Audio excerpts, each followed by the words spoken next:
I have one question as my last question to you that for our listeners, how do you measure lifetime customer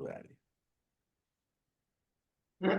Well, how I measure it, or how we measure it, is we take the trailing 25 months of basically trailing 25 months of revenue divided by your total unique customers.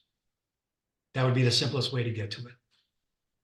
Okay, total revenue divided by total unique customers. Yep. So that math would work. There are other sub metrics there that are interesting, like what's my new versus repeat customer revenue, right? What's my lifetime value for a repeat customer versus a one-time customer? You can see mass distortions there. What the original calculation I give you is the blended version of it.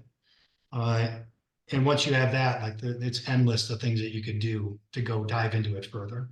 The cohort analysis that I mentioned earlier, one of the things that we do is we'll tag every customer order that comes in.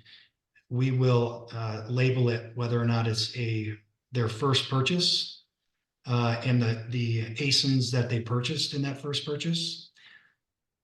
And if they come back and buy again, we'll label them as a repeat customer. And what we can do with this is essentially, you have a Prime Day event, you ran a deep discount. Okay, you saw a spike in your new customer acquisitions, right? A lot of new customers filled your mix in that week. You look at it 3 months later, 6 months later, now your number of repeat customers for that week has been restated because they came back and purchased from you before. But with that third layer, you can now measure like what events did I conduct that were great for acquiring new customers that ultimately did convert into repeat customers. So we've seen this in this analysis. We've seen this go a couple ways. Some customers are, they're new customers, Prime Day, great example, ran a discount, a lot of deal hunters there. Those customers became repeat customers the next time we ran a deep discount.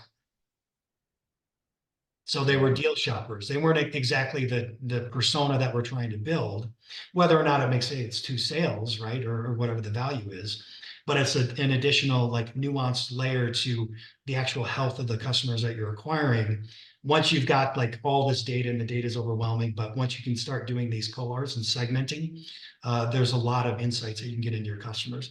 Amazon is starting to present some of this, like they do the segmentation of like new to brand customers. Like this is one of the reasons, like I want the data myself because that's just one metric. That's just one part of it.